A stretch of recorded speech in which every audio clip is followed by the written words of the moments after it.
Crash Course Live is presented by Smash It Demolition Derbies, who host Bash for Cash, Blizzard Bash, and Capital City Carnage. Online at smashitderby.com. And Stirring Dirt Racing, host of Maymania's team show at the Golden Spike Arena in Ogden, Utah. Online at stirringdirtracing.com. Reckless Abandon Derby Apparel, and Derby Inc. Magazine. This is the Crash Course Demolition Derby podcast, recorded live at the FingerLakes1.com studios in downtown Seneca Falls, New York. And now your host, Chris Marquardt.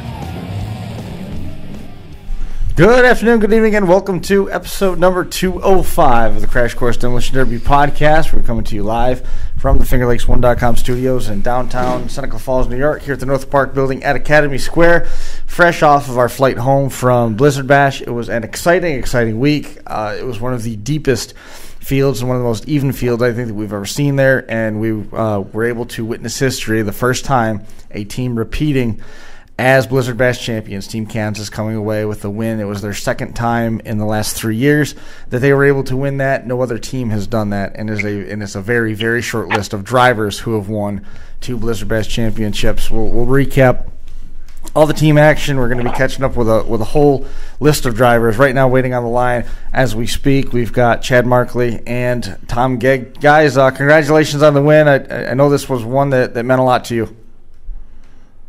Thank you. Yeah, it's huge. Take us through what this means to Team Kansas as a whole. I mean, you've been able to win it on home turf, and now you've been able to win it for a second time, and no other team has ever been able to do that before, and you've done it with 2 different lineups. Yes, we've had 2 different lineups, and people ask me who our second, me and Chicken, who our second 2 were. And that's I told them there's no need to worry. We've got 2 of the best guys out of Missouri coming with us. The feature was it was interesting. It was an atypical Blizzard Bash feature. Nope. In terms of the early portions of the pace, there wasn't anybody that distanced themselves from the pack and set it out. We saw 2 distinct groups go to each side, and nobody was willing right away to put their neck out. The first people that did put their neck out, they got rid of them. Yeah. And then everything sort of started. You started watching the cards fall. How did that feature play out from your perspective?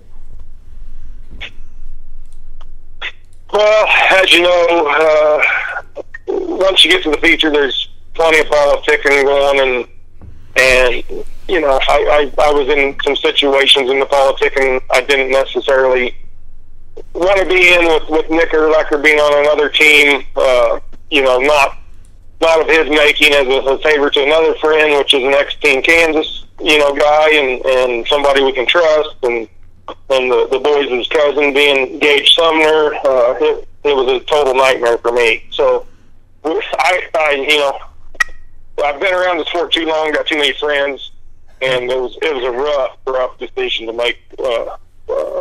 Any politicking going on in that feature. In terms of the feature, when it started getting down to a point where that you still had a number of blue cars running, and things started to go in your favor, were you focused at all on the win? Did that even creep into your mind, or does it require so much concentration on the track that late in the feature that it didn't even occur to you until after the red flag sounded? I didn't even. I don't know about Tom, but myself as a driver, I mean, I don't.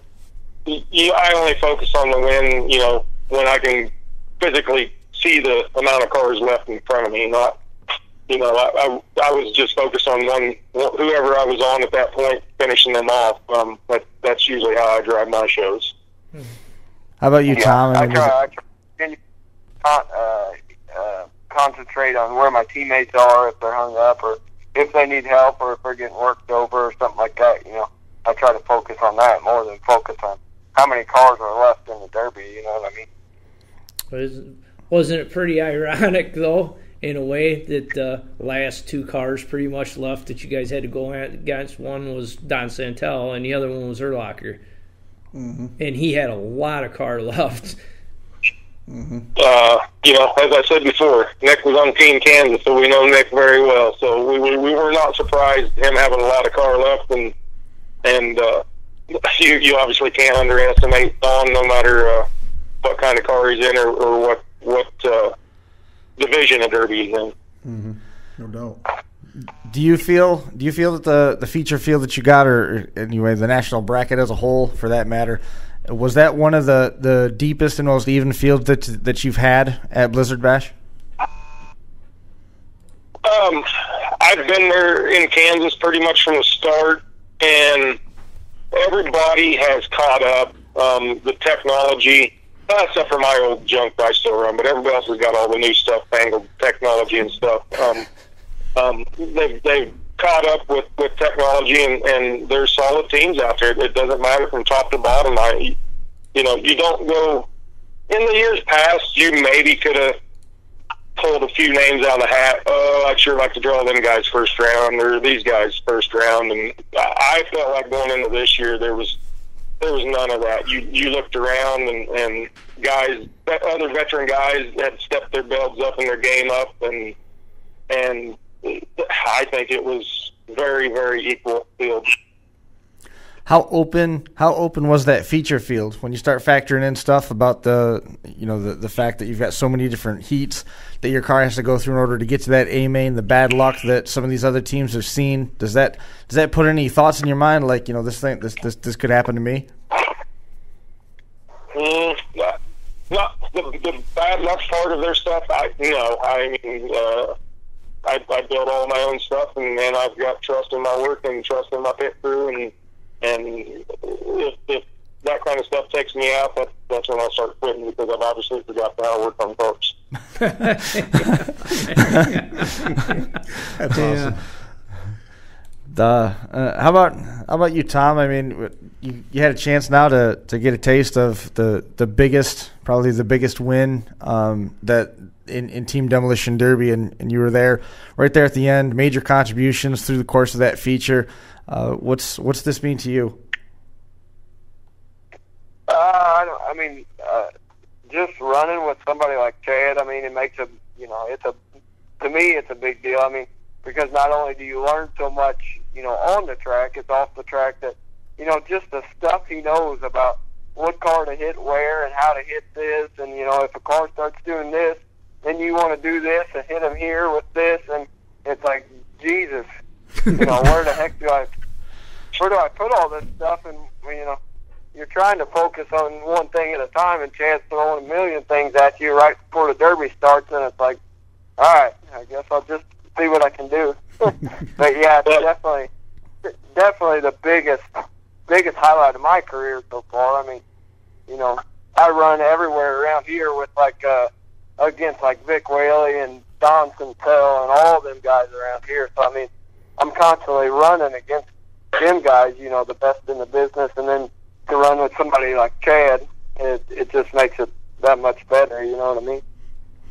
Now, Tom, you and your brother were first ran last year with Team Kansas, and I thought you guys were awesome. You guys put on a hell of a show last year. You both did, obviously great builders and great drivers, and to win this in your only second time running it, it's got to. I don't know if surprise you it would be a good word, or surprise wouldn't be the right word, because obviously you have faith in your building and your driving, but did you hope that the second time you won or you drove Blizzard Bash you'd win it? No, I told Kurt, after when we were coming out here, we were just hoping, honestly, to make the A main. If we made the A main, we were going to be more than tickled pink. But then whenever, we drew Ski and drew Gage right away, we were like, God dang it. That's not only because them guys are awesome builders and awesome drivers and stuff like that, but gosh dang, he married my cousin, and I don't want to deal with that right off the bat. And, just beating them guys and then going against JYD and beating them guys, it's like, it still hasn't hit me that we flat won Blizzard Bash, and, my second year running out there, and it's just unreal. It's absolutely unreal. And for once in my Derby career, my wife actually told me that she was proud of me. And that's never happened.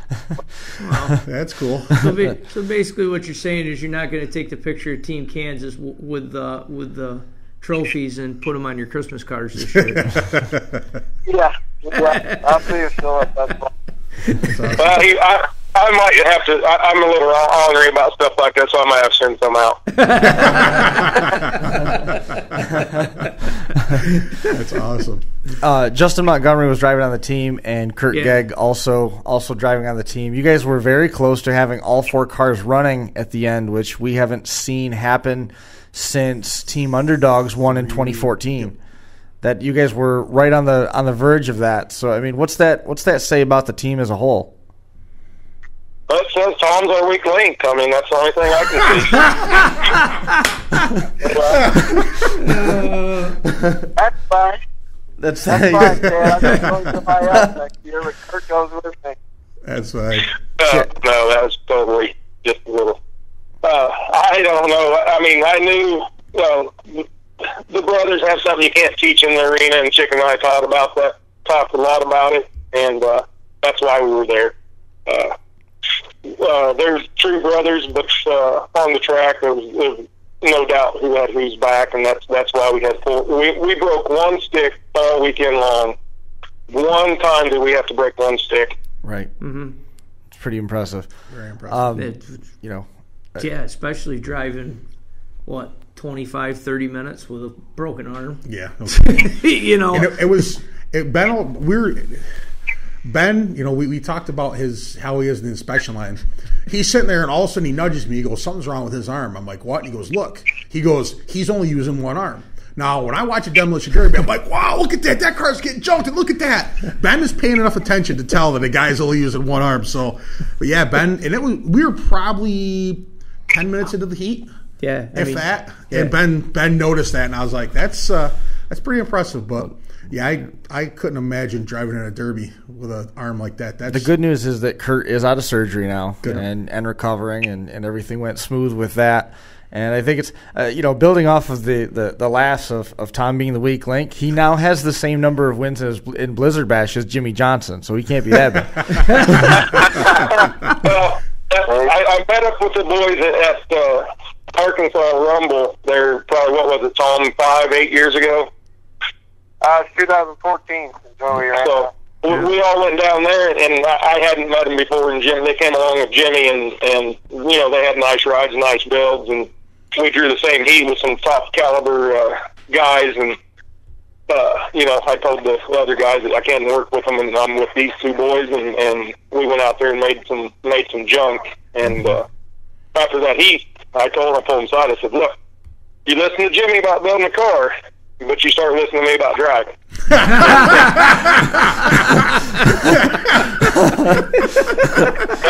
That was my exact wording to him, and since then we've become good friends. That's awesome. That's fantastic. Well, that's certainly well deserved. The effort does not go unnoticed. And what it takes to win this show, we see now, how much harder it is to do that. Bad Company and Kansas Outlaws eliminated in this year's Blizzard Bash. We're going to be talking with Brad Tice from Team America and Laine Frerichs from the Crazy Iowans, who both won their way into the national draw.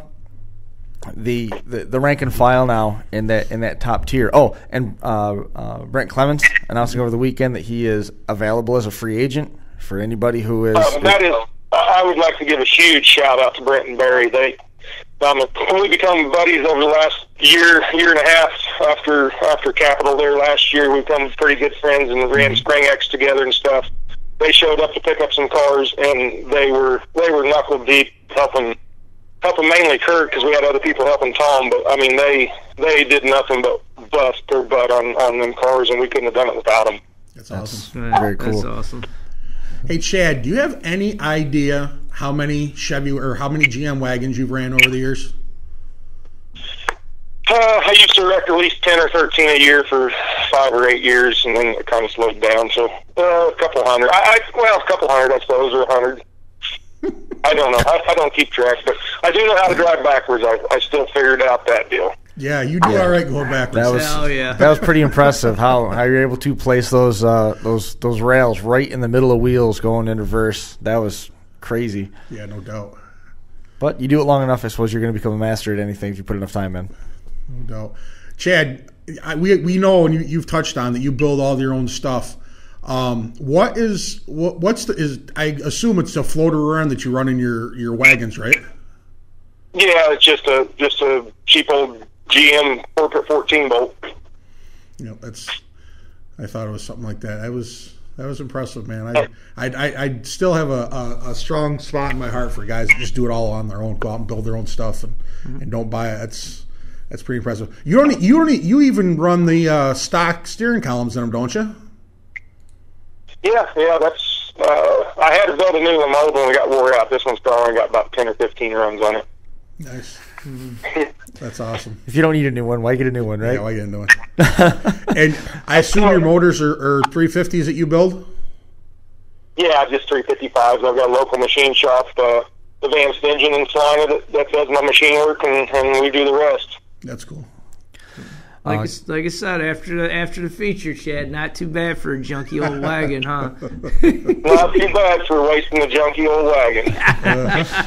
I love it. I love it. Gage Sumner won the engine raffle. He took the Baldwin motor home. Cool. And I drew that ticket for him. He wouldn't even give me the top end off that motor.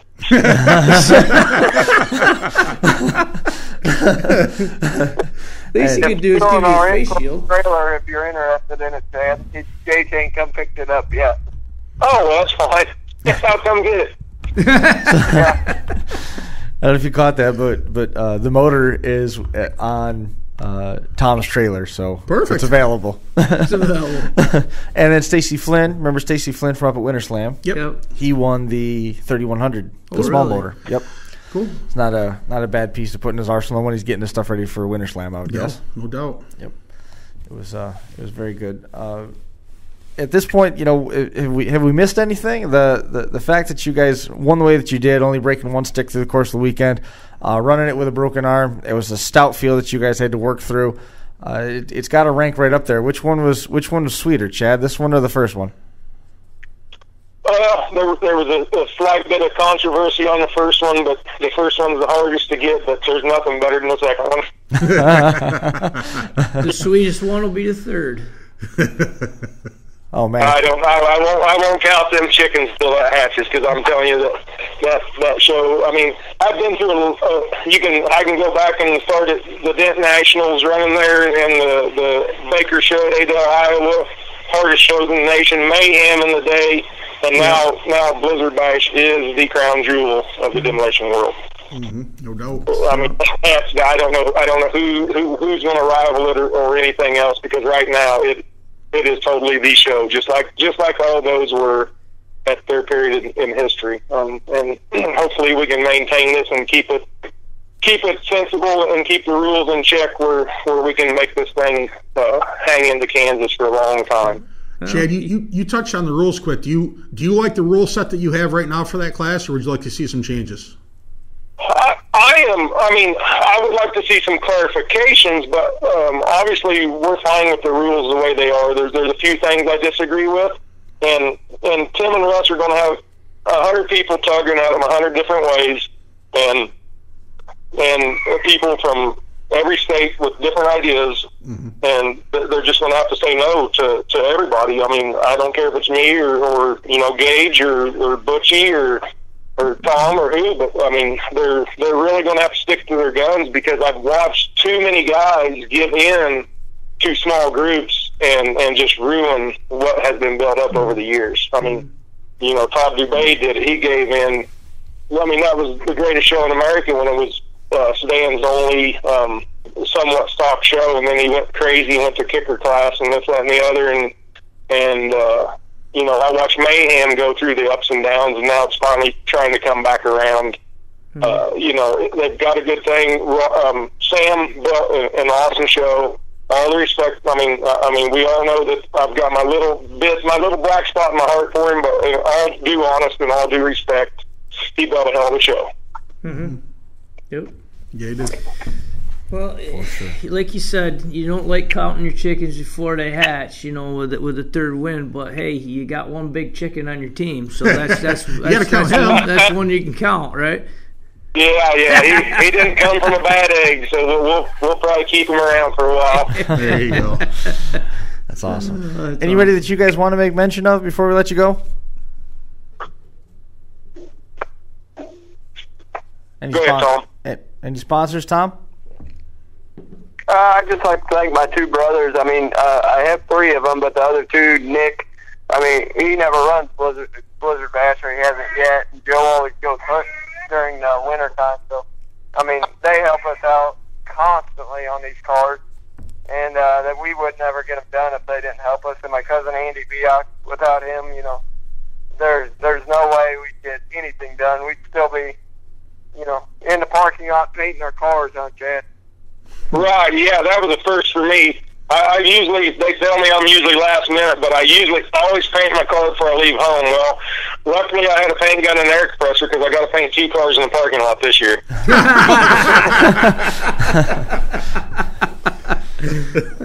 That's awesome. Keeps it interesting, I guess, huh? Oh, yeah. I would like to, thank my pit crew, Todd Holt, Shane Meeks, Casey, the Clemens brothers, and a little bit of pat on my back, and my MDI cradle held up for another win. So awesome. That's awesome. There you go. Chad, man, you guys, congratulations on the win. It certainly was hard fought, and it's going to go down as one of the best Blizzard Bash features that we've seen. In terms of how tight that field was, front to back, and we're really looking forward to next year, man. It's only made everybody hungry for it one more time. And I thought the competition level and the fans to be in my backyard and win that show, awesome. Mm-hmm. Just the whole weekend, I got in a rhythm, and it just felt so good, and things just fell into our hands because once my training cooled down, I couldn't pull the car back out of the arena, so the Derby gods were smiling on me for once. Jeez. Well, it only had to run for the feature. It can be loaded with a telehandler. Yeah, that's all it needed. Yep. Well, guys, again, congratulations. I appreciate you making some time to hang out with us, and if we don't talk to you beforehand, have a great winter, and we'll see you at Capital City Carnage.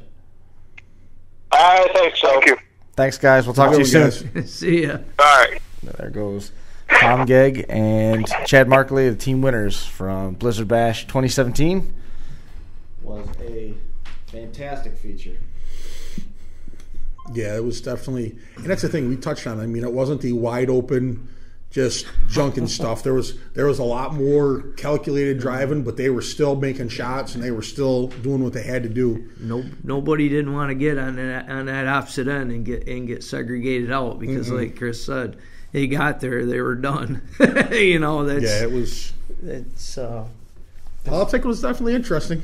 But it was definitely an interesting way to see a feature, how it panned out and ran, and then once it got mixed up, it was go time. Then it was awesome, fun to watch. And I think next year what they ought to do is go to the drivers beforehand and say, okay, who's on whose team? Then you bring them out and you put the one team down here and the one team down here, and let them go. Split them all up. Well, you got to think.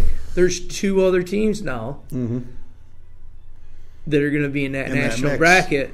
That like we always say, it's always the cream of the crop in that national bracket, and it'll be interesting. Absolutely. Well, I was thinking about that national bracket thing today, and I think that we're now up to 6 new teams, right? Is it 6 or is it 8 that have had to drive in? 6. That's 6, right? And JYD, the Team Extreme, Calisota Style. WRP didn't drive in. WRP got a bump in this year. You're right, they did. But they were in it last year. They were there. This is their second year in the national. But I think they got bumped out last year. No, they did not have a spot. They were added this year. I don't know how they would have got. They weren't the first one out of the I don't know, but they were an add-on. I had this conversation because I was trying to figure out who was the bump-in teams. Kansas Outlaws bumped in last year, and JYD was a bump-in from a couple years back. Team Extreme and Calisota Style came in the same year, and but I mean we got 6 teams that have bumped in. So I mean we've seen some pretty major turnaround, and look at not to pick on them, look at Shanley Motorsports, who've been trying so hard to get back into that national draw, and it was obvious that when that feature was playing out, they were a target. Maybe it was because there was only 2 cars from the team on the track, but one way or the other, they were a target. Yeah. And those guys have got a tall order, and now there's talk that maybe they're not going to run next year because of the wedding and everything that's falling that way, and maybe it's going to be a year off, but it was pretty interesting the way that whole thing played out. On the topic, Team Turnt last year. Philip Brown's telling us it was Team Turnt last year, but that's not exactly the question that we're debating back and forth.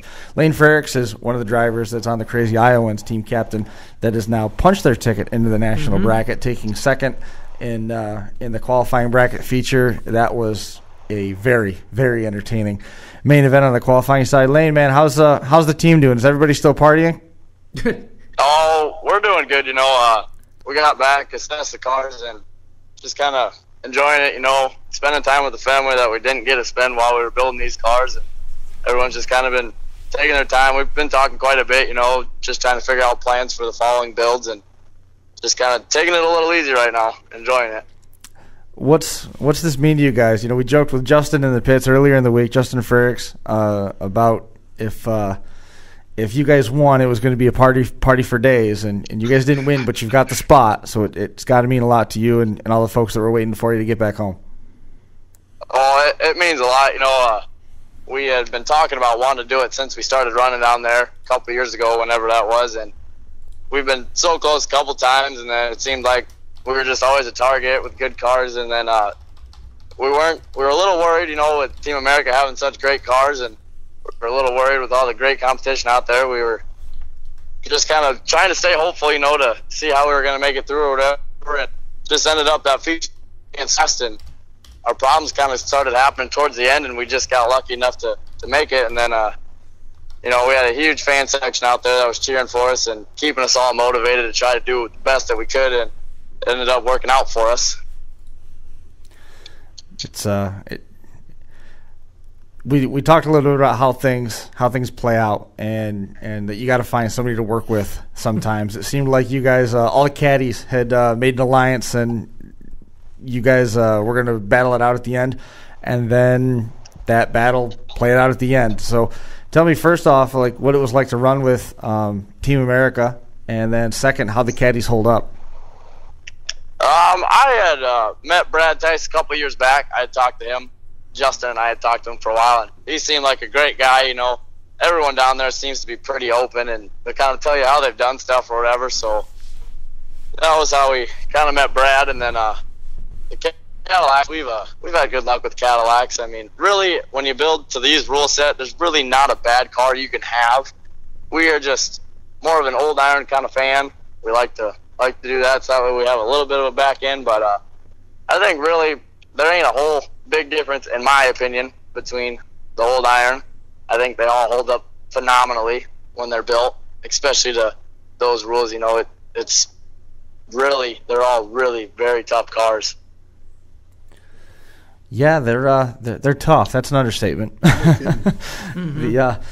What was going through your mind as you worked through that feature? I mean, certainly there was plenty of aggression, and it seemed like it was a pretty even field. Had the setup to be a pretty even field.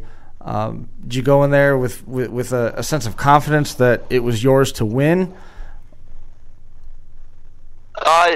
When you pull out into that feature, you never really know if you're going to win, because all it takes is that one goofy hit at that one angle, and your car's in big trouble. But going in there, we had some confidence. Cars looked great, and they weren't really too bad. The competition was all pretty much along the same page, but given that most of us, 3 out of the 4 of us, had driven together for years, we know how each other drives, and we know how to watch each other, and where one struggles and where the other one excels. And you got to have that kind of confidence in your team to know that you guys can do it when you're out there. Otherwise, I don't think it'd be possible. You get confident.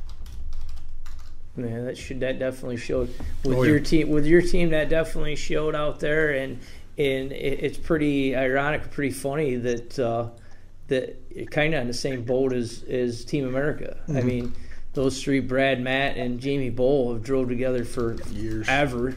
You know, and then they always told me a story. Yeah, they're what they call them, Baldy was his nickname. Yep. Brian Bryington. They says, yeah, we've known him for a long time too, because we used to beat the shit out of each other on the track when we're running against each other. So I think that's pretty funny how it all works out. How it worked out and works out like that. It definitely helps out for sure. Oh yeah. So you're saying that you guys were already talking about what you're going to build for Blizzard Bash next year, perhaps, or what you're going to do different with the cars? Oh yeah, we were after that feature. We started talking about maybe what we wanted to change or how we wanted to do this or that. And the Derby talk never stops, really, especially when you have fun and it takes that much up of your life and your whole family kind of does it, so to say. I mean, that's all you talk about. You're at dinner, that's all you talk about. Yep. You're at work, that's all you talk about. That is all. That's hardly ever on my mind is cars. Yep. To be at that level, you got to be that way to a point to be to that level. I mean, you can't fake it and go to that level. I mean, you have to love the sport. 'Cause, I mean, we touched on it a bunch of times. You know, for the amount of time that you drivers and the crew have to put in, getting the car just to get it to Topeka, but then let alone. I mean, if you lose one round or you win a round, but you still got to rebuild the car. I mean. It's insane. I mean, the amount of time and energy that's spent out there for those 4 or 5 days getting cars to the next round. It's just, if you don't love it, you wouldn't do it. You would not go there if you were just a mild fan or a mild builder or a mild driver. You've got to love the sport to go there and compete on the team level there. I mean, it's just because it's so draining and it's so emotionally draining, and it's just. I touched on it Sunday when we were on the air. I mean, by the time you get to, for these guys Saturday and for the team or the national bracket Saturday and Sunday, there's just so much on the line, and it's, the stress levels up there, and it's, there's basically they're out of the national, between the national bracket team and the qualifying, there's 3 teams that are happy out of the 32 that were there. Mm-hmm. That's it. 3 teams are happy. Everybody else is thinking about what they got to do to improve for next year. Mm-hmm. I mean, that's just how it works. That's for a year's worth of effort, 3 teams are happy that came out of there, out of those 2 brackets. So you got to love it to keep coming back to do it.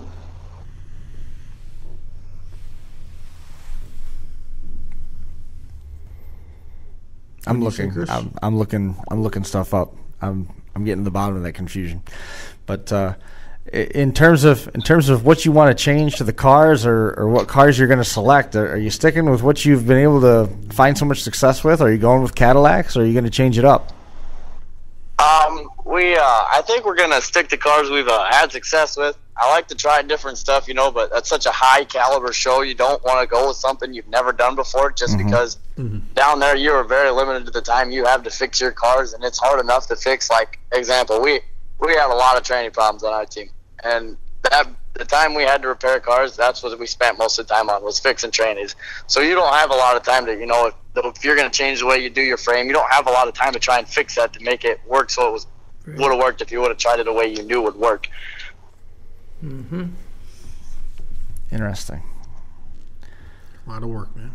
It's too much work. you look at what some of these teams, some of the stuff that these teams went through in the pits. We talked about all the porta powers. There's people that are bringing these gigantic generators. People that are bringing their own skid steers. I mean, there's a fleet of skid steers in the pits. Ryan Durham's team basically brought a frame machine.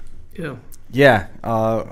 You were telling me about that. I think the manufacturer and everything, like parts and pieces and old Blackhawk frame machine that works off the floor pots. They got the power unit and had the power unit and jerry rigged it up on a trailer. And did anybody bring their own lift yet? Have we seen that yet? Anybody bring a lift? No lifts. I did see it. Someone out there back behind us ways did have a 2-post lift. Oh, yeah. I thought that was the most insane thing I had ever seen. Never mind. It's but it's not the most insane thing that you've ever seen. Just Blizzard Bash, everything there is the most insane thing that you've ever seen until you've been there a couple times. Then nothing surprises you anymore. And just seeing the way that Tim and Ross, how they devised a way to bring that 2-post lift and have it in on a concrete floor. Mm-hmm. I guarantee you that. Bet your ass, I'd have one of them out on that blacktop out there in there. All you need is a power source. Hell yeah, have a 2-post lift out there. Yep. This is coming from Ben, of course. Absolutely. The most devout builder of our crew. Yes, he would have the lift with a frame machine and no doubt. And, with the rash of we saw a lot of trannies getting in trouble through the course of the weekend. You guys have any trouble with that? Oh, yeah, we did.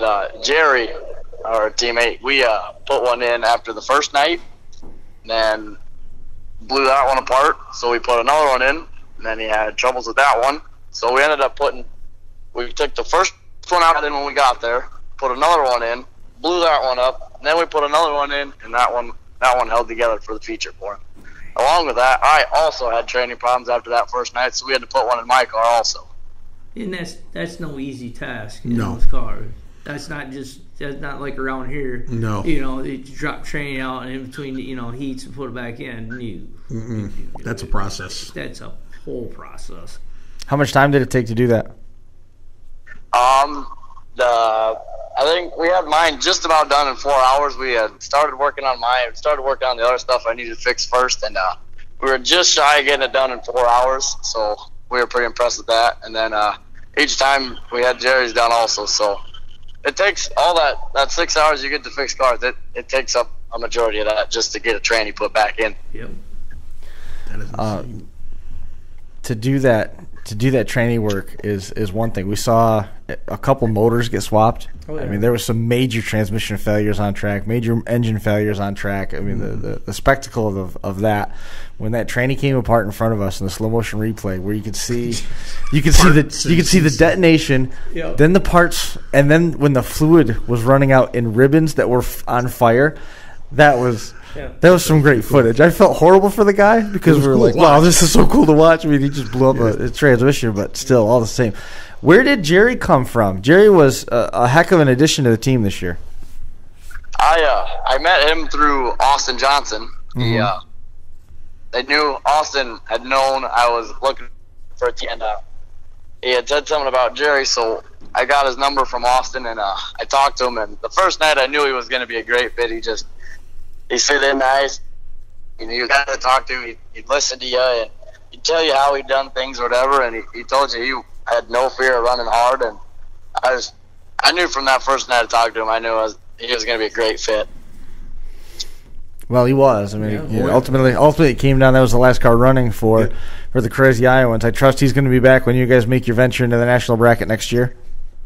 Yep, we had talked about that. My old man had actually asked him if he had planned on coming back, and Jerry's reply was, "Well, what the heck was I doing here then?" Right. So we all kind of got a kick out of that. Right on. That's cool. Is there anybody that you wanted to make mention of that helped keep that car on the track? I mean, the effort that you guys put out there was phenomenal. You and Justin Frerichs, Kevin Sargison's been with you since the get-go. Adding Jerry this year, that was a pretty complete team, and you certainly showed the value of the four of you guys working together. Yeah, we'd never run with Jerry, so we were a little cautious, just because you never know how someone's driving style will be in their head compared to yours. Like I said earlier, between Kevin and Justin and I, we've run together for years, so we know how each one likes to drive, and we know their styles. And we were just a little cautious, but Jerry seemed. If I wouldn't have known, I would have thought Jerry had been driving us forever. Right. I'll agree with that. Is there anybody else that you want to make mention of that helps get the team there, or was doing a lot of work in the pits? One guy that's behind the scenes would be my grandpa. That guy, that's all he talks about or wants to do is work on cars, and that guy just puts hours and hours in. And the guy's 65 years old or 63 years old, and you see him climbing in cars, and awesome. He's never been in a car, but he'll give us a speech like he's driven a million of them, and he just loves it that that we have something that we all like to do as a family, and that's one guy I really have to thank. That's cool. Awesome. That's Not cool. that any of us would be where we are. Just keep listening to him. He's got good advice. Absolutely. Yeah. Well, congratulations again on making the national bracket, and we wish you the best here. Have a good winter. If we don't see you again before then, we'll probably catch up with you when we get to Capital City. Yep, I'm sure I'll be down there, if not running. Perfect. Cool. We look forward to you then. Look forward to seeing you then. Congratulations again. You guys certainly earned it. Yep, thank you. We'll talk to you next time. Yep, see you. All right. So there goes Laine Frerichs. We'll change gears and catch up with Brad Tice. I know Brad has got. Well, I was going to say Brad had a good time down there, but I think that kind of goes without say. I think everybody already knows that Brad and his crew had a good time. I don't think they ever broke a stick all weekend, and all 4 cars were still running at the end of it. And I don't remember ever seeing a team do that on their way to winning either side of the bracket, which was pretty impressive. Yeah, the impressive thing is when Jamie Wolt backed out to block Matt Tice. So he didn't hit him one more time because he was going to do it. He was all worked up. But it's 100% true. I don't think we've ever seen a full team going like that all weekend. I don't. Yeah, that's it. Coming up through, you know what I mean? Because that's huge. I mean, all the little things that could possibly happen, and it's. They made a statement. Oh yeah. I don't know if you could hear Ben just a moment ago as I was putting you in, Brad, but he said that Team America made a statement out there at Blizzard Bash. Would you agree? Oh, I don't know if I want to say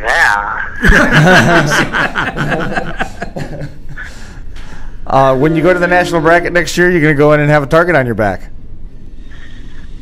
Well, I'm sure it's a possibility. I hope not. I feel like we went in and earned it, went through it the right way. So, like I say, I hope not, but I guess if it is, whatever. We'll deal with it. What's this mean to you guys? I mean, you came in with experience on your own, and then we saw Matt do a phenomenal job at Capital City Carnage back earlier this year, and that was when we found out that you guys got a spot in the qualifying bracket, not taking the option of the whole splitting a team thing and keeping a spot in the national draw. You said we're going to go out and earn it, and you did. Well, it means a lot to us. We had discussed, because there was the talk of the whole splitting off thing, and final discussion with Sam and Candace. I did just end up telling them that we didn't want to do it that way. We weren't going to take that route, even if the opportunity was there. We don't want it. We're going to go through the qualifying bracket, and we're going to try to earn it. So, and being that we did, obviously we're all pretty stoked. We're excited to move up to that national bracket and see how we fare against those guys. My initial reaction is you'll probably be able to fare okay. Yeah. No doubt. How about Team America against JYD first round? That'd be cool. I'd be fine with that. That'd be the heat of the night right there. Awesome. That would be awesome. That would be something. So, Brad, did you drive out and come back, or did you fly out? No, we drove out. So that means you've only been home about 15 minutes then after driving back from Kansas. Yeah, I think we stopped in a hotel last night. I didn't try to push it straight through. I think we got home about 1 o'clock today. So that's not bad. It's a long drive, about 20 hours. Now we know that you guys have three of you ran together for a long time, and you're fourth. You've obviously known for a long time, but I mean, hypothetically, or not even in your wildest dreams, did you expect to go out and have the success you did this year out there? In my wildest dreams, yes. In reality, I just didn't know what to expect. I know everybody out there is well built, good drivers, been doing it for a long time. So I wasn't sure what to expect. We tried to stay positive and said that we were going to go out and just do the best we could and try to drive smart and I mean, I think it all worked out pretty good, I guess. But you guys were definitely popular in the beginning of your feature. I mean, there was 2 teams were right after you guys, and you guys really kept your heads well. I mean, you weren't thrashing the car your cars, so to speak. I mean, you were kind of be patient, and a couple of you guys, you got pushed into bad spots, but man, you guys just. That happened a couple times, but I mean, you guys, you kept your composure and worked out of the bad spots. And man, once you guys got free, you were definitely handing out some haymakers. I mean, it was definitely. I definitely think you guys opened a lot of eyes out there. I mean, you guys, you showed that you can be smart and drive, and then when it's time, you can throw the knockout punches. So I mean, you guys,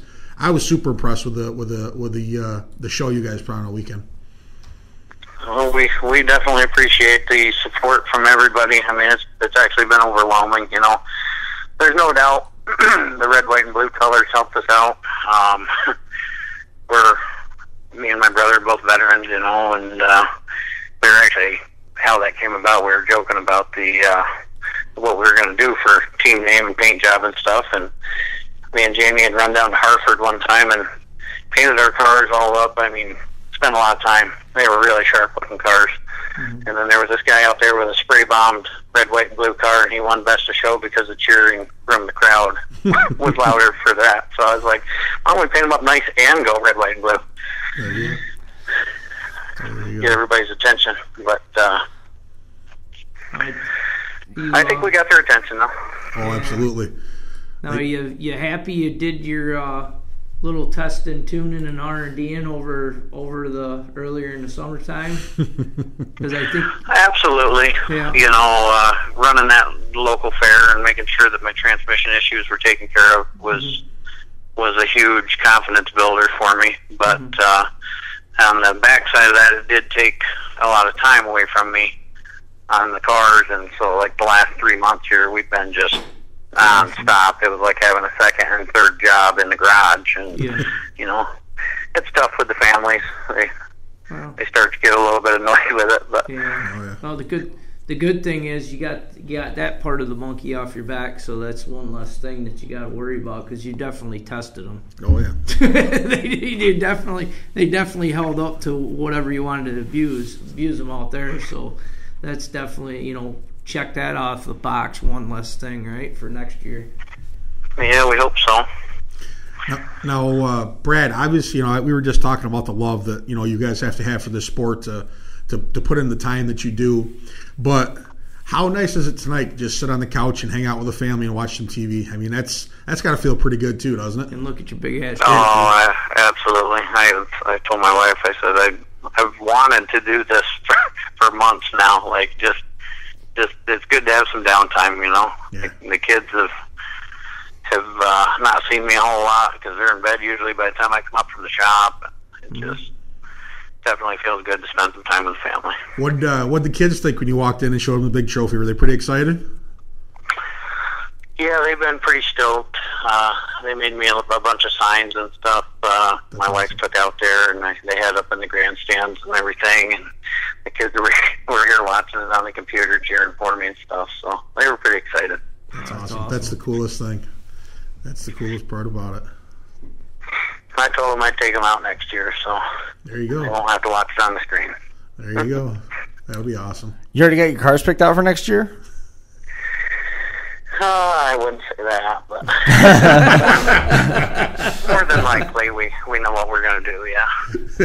Well, you're behind. The Frerichs already are picking their cars out. Oh, that's awesome. Well, now obviously you got to keep the name Team America. I mean, and I liked your paint jobs. I thought they were really well done, but I mean, now you got a whole year to change up the scheme of how they're going to look. So that's one more thing you can think about for next year, changing the style and stuff of them. Yeah, one thing about it, we gotta do something so it's a little easier to tell who's who out there, because I know for people watching, and even me being in the car out there with the guys, it's tough. When I look over, I don't know whether that's my brother or Jamie or who it was, because they were so identical to each other, Yes, they were. That's fine. And I got to tell you, we mentioned it. The only time that I've ever seen one teammate have to pull his car in front of another teammate so he didn't land one more shot.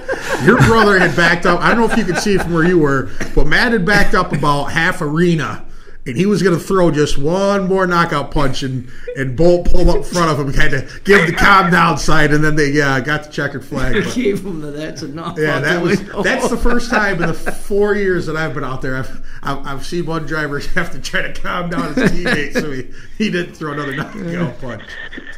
It was entertaining. Well, and it's not any big secret that we were kind of working with them guys. They had actually helped us out with some parts. Yeah. And that was kind of where it was. Like these guys helped us out. We've got them down 4-on-1 here. Mm-hmm. Let's just pin him in. I'd rather do it that way than destroy the guy's equipment. So Right. Absolutely. So, but my brother, he gets pretty riled up. That's I told him we got 2 hammers, Brian and Matt. They're both. Once they're in the zone, look out because stuff's getting broke. That's funny.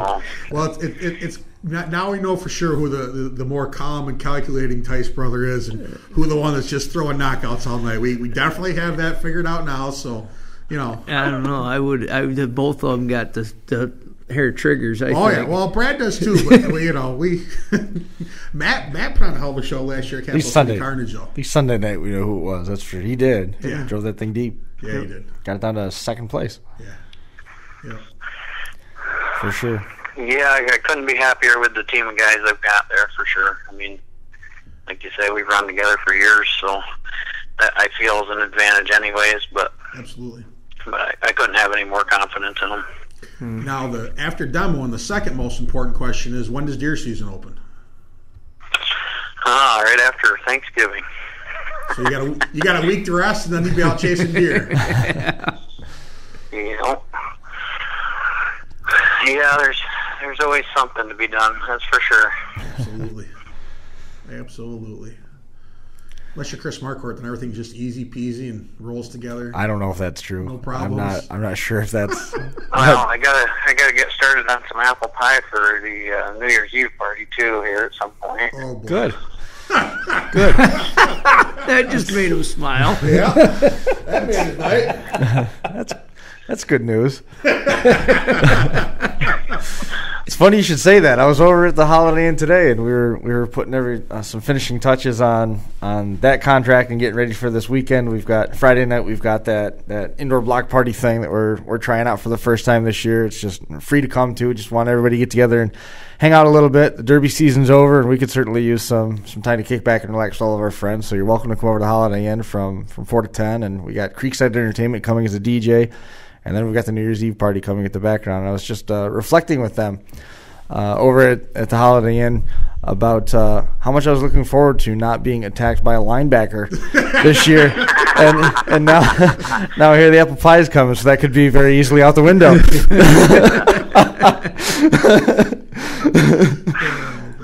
I'm just here to help. Hey, thanks, Randy. Appreciate that. Well, good. You know what? Now that I know that you're coming, I'm not going to cancel it because that'll give us 6 people that are coming this year, and that's always good. Mikey does the Osterhout. They messaged me today. Dan Bolton, he's told me a couple times that he's coming. David LeJewitt, he said he's coming. Because I worry. That's why. Because you know why? I'll tell you why. Because when I put that deposit down today and signed that little piece of paper, the number that was remaining on there is a gigantic number. It's probably more than your car's worth. Oh, absolutely. I only got a $3,000 car. Okay, well, it's worth anyway. That's why I worry about stuff like that. It always does, right? I hadn't RSVP'd because we were kind of busy here, but I'm going to see if I can get the Team America boys to come up with me and maybe some others. That'd be great. More the merrier. You told me before that you were coming. I think you told me last year. It's like, I can't wait to come back. Brad probably doesn't remember that either because Brad was not feeling any pain Actually, when I was there last you know year. what? Brad was feeling no pain. Brad is going to be interested in the raffle car this year, though. 75 Cadillac Talisman. I mean, that's kind of in their wheelhouse. I mean, it's pretty clean. I don't know if it's as clean for Blizzard Bash next year, but it would be pretty cool that if the raffle car from the New Year's Eve party ended up at Blizzard Bash, that would be neat, right? That would be cool. That wouldn't. I mean, I would have to buy raffle tickets. That could be a Capital Carnage car. That would I'm be not buying fine. Raffle tickets. I'm gonna bring a little money, and if whoever wins it wants to sell it, then we may talk. But because my luck, not that I really have luck, but I would win that, and then all we'd hear is how it was fixed. It would be rigged and everything like that. So I'm not going to buy any tickets, but whoever wins it, I'll probably talk to them afterwards. tickets. So when Ben Johnson wins it, we I got several aliases. When Ben Decker wins the when Ben Decker wins it, yeah. Don't take this wrong, Ben, but I really hope you don't. So, Brad, are any of you guys going to go out and run the mod class at Capital City Carnage, or are we taking a little time off? You got cars that you could plate up a little more for it. No, absolutely. Man, I don't know. I'm going to say, as of today, I don't even want to think about that drive. Well, yeah, I have to. But by the time it comes, we'll see. There you go. But give yourself some time to relax at home. Give yourself a little bit of time to ponder that thought when you're sitting in the woods trying to knock down giant bucks, and then maybe it'll seem like a good idea at some point, and we'll see you out there. Oh, I'm sure it'll always seem like a good idea at some point, but Absolutely. Is there anybody that you wanted to make mention of or give some recognition to that helped make sure the cars got out there? I mean, you had a fantastic team around you for sure. oh my goodness, we had some huge sponsorship help this year. You know, I should probably make mention of all this. Heuer Racing helped us out there. They set us up with that tent, and then actually we're thinking that they should have kicked us out of the tent for themselves after they saw the whole setup. But I had Brett Rallier tow us out there on the 6-car hauler. Al's Leasing in Canton sponsored us. There's just so many. Principal Enterprise sponsored us.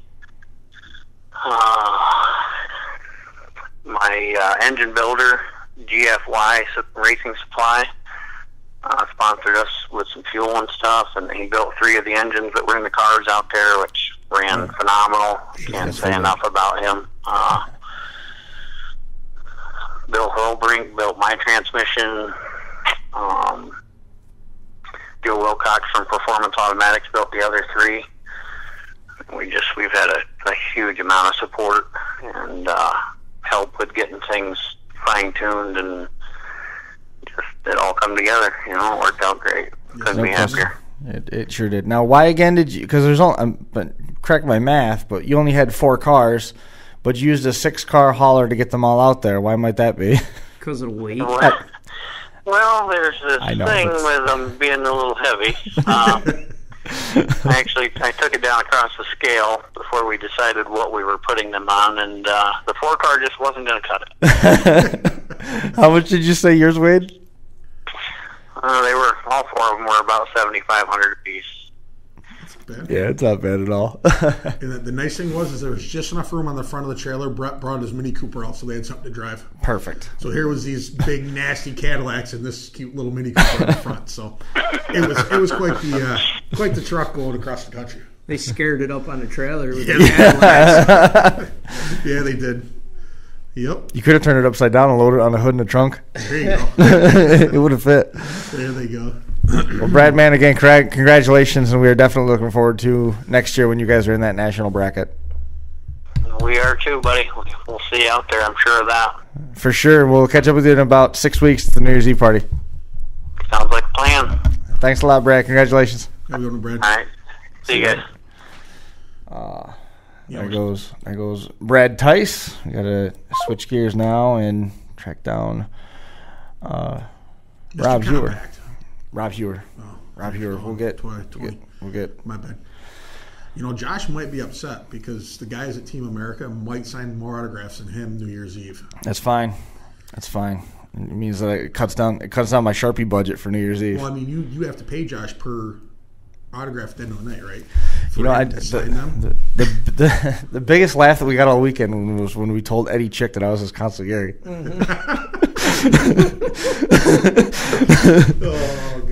Eddie Chick coming away with a win in the mod class feature, and that was a great run for him. He's got 35 years of experience, and that was awesome, fantastic to watch. And Jack Teagarden, mystery driver in the 104, came away with a win in the stock class feature, which had to be one of the lightest cars he's ever won with. Oh, ever. Easily one of the lightest cars. And to transition from the 5-foot class, where he won, with an underbuilt car by the 5-foot standards, and turn around and win with a stock car to change the driving that much and still be okay was a ball to watch. And they were going for it. They were going for it for sure. Oh, sandbagging. Justin Lag won the truck feature. That was the truck that Jason Sauer had painted up. We had a chance to bring Jason Sauer upstairs and talk with him for a little while, expanding a little on the documentary that they did, that the production crew did on Jason while he was out there. So it was good to catch up with Jason. He just made a post about he's the most famous artist in America, and he's got all these appearances coming up all over the place. Yep. I mean, all over the place. Yep. He's going to be doing some traveling. And Scott Mannering coming away in a rout. I could say I called it. Yep. I called it. You did. Yep. The checkered flag was flying, and Ben was saying, "See, I told you." That was a good run too. That was a tough, hard hit feature. I've seen him run several times this year, and he always runs hard, and it always has a car right down to the end, and he's a pretty excitable guy in the inspection line, but he but so is anybody else that has the passion and likes to build and puts a lot of time and effort into his builds. And he just, last thing you want somebody to do is tell you, nah, no, you got to cut that, you know. And but super great job to him. And I didn't get a chance to go over and talk to him this weekend. I always like to chew the fat with him for a little bit. But okay, perfect. Yeah, it was pretty wild. It was an outstanding show. Clump Enterprises winning by 1 point in the fantasy league. Top 3 separated by 2 points total. And was I in the top 800? You were not. You were not even in the top 930. I gotta work on that. And there was 920 teams, so something went terribly wrong. But like I said, I promised you that I would make sure that you didn't win that, just to make sure that there was no appearance of impropriety. Every year I've been out there. I have. I've made sure. At least we're honest. That. I'm not sure. I recognize that phone number, though. I think that was somebody that we're... Nope, it's not. We're good. We got Rob Heuer joining us on the line. Rob, how are you? Doing real good. I bet you are. Team Caddy Nation winning the Limited Weld Bracket.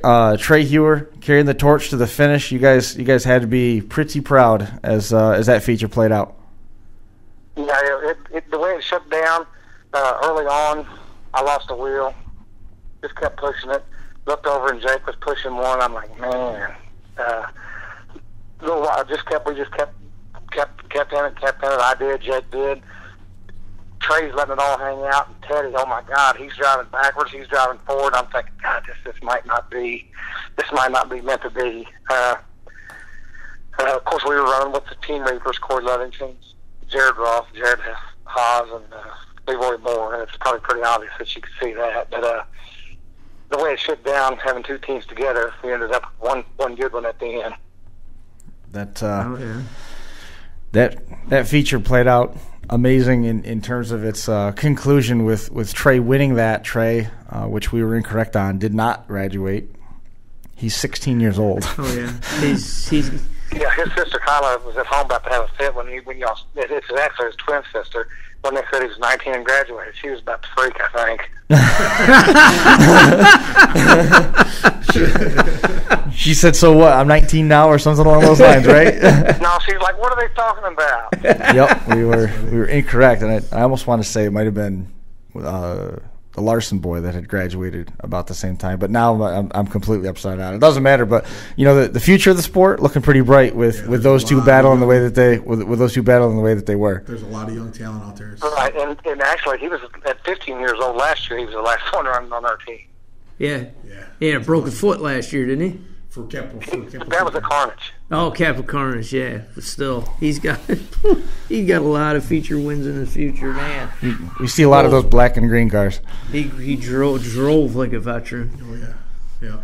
Now, Rob, I mean, we've got an awesome team, and you know, when Trey's won it last year, he said, you know what, let's take a team to Ed. And I said, yeah, that team thing, we've done it before. You got to have a team is more than just a guy with a car or a good driver. It's got to be the total package. A guy that can put it together, he can show up, he can fund it, he can work on it when it's down, and never gives up.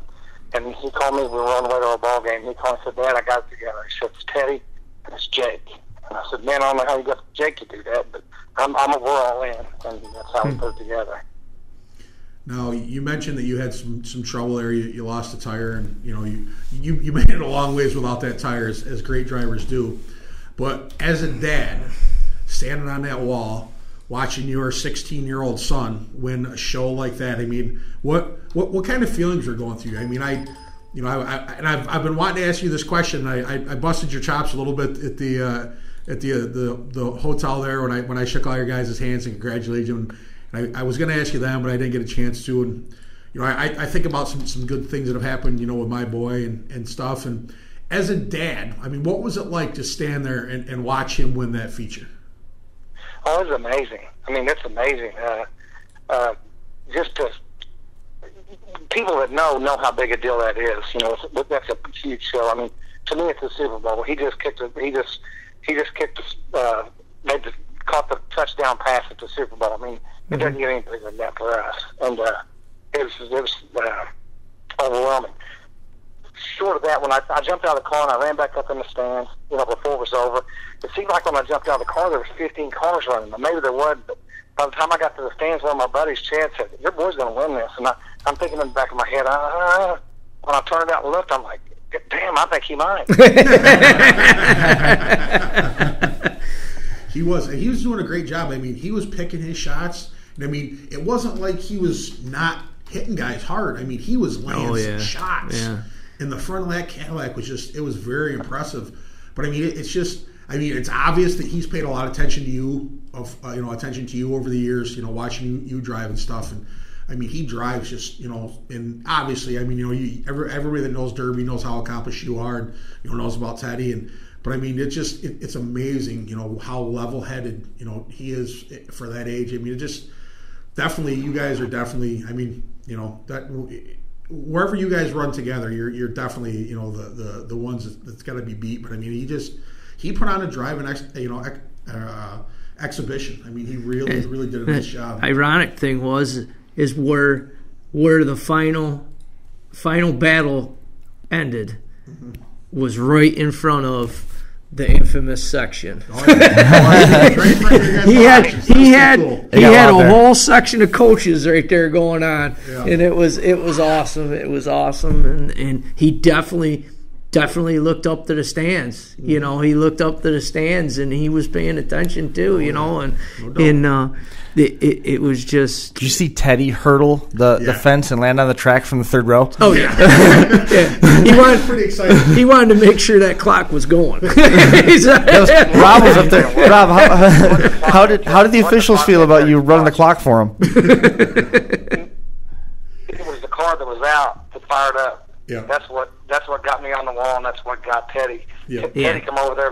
It was like jumping off the top rope when Teddy come off there. Oh yeah. But there was a lot of excitement there for sure. Yeah. Awesome. That car, the last car running, Larson's car, was barely holding still. And Rob was on the wall, and the officials are saying he's got 57 seconds left. He was pointing his wrist at it. It was a riot. That team was stoked. But the conclusion of that one, and we've said it 1,000 times, but it still holds true. This was the best year to be at Blizzard Bash. The best year. I mean, the depth for all the brackets and how close the teams were. There was a lot of parity.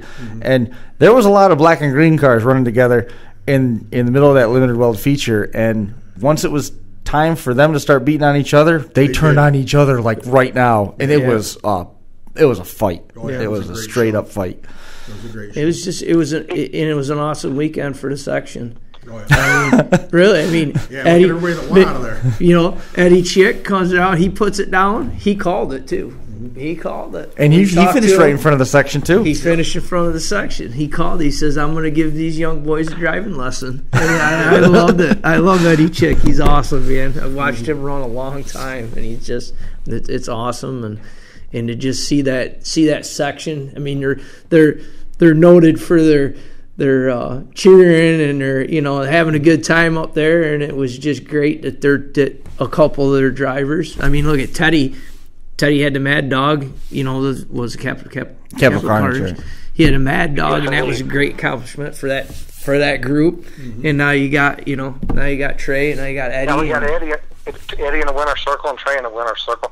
I started derbying about a year or two before Eddie did. We've been around each other, our whole lives. Mm-hmm. That's cool. Wow, how many years do you have it all together, Rob? I started in '86.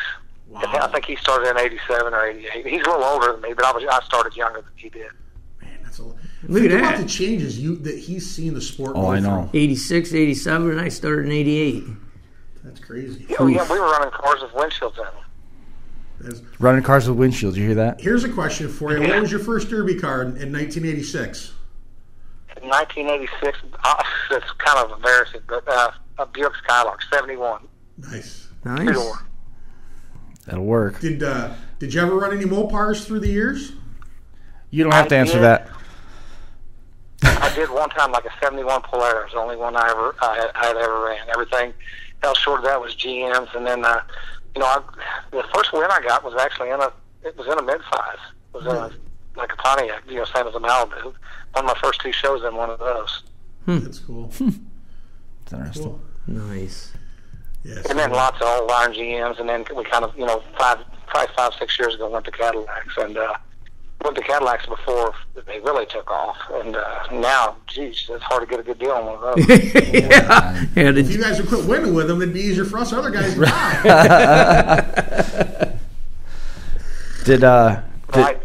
Actually, the car Trey was in, we got from Mike Hansen. We pulled two from him out of Iowa about a year ago, and we finally got to run one of those. That's cool. Did Trey go to school today? He did.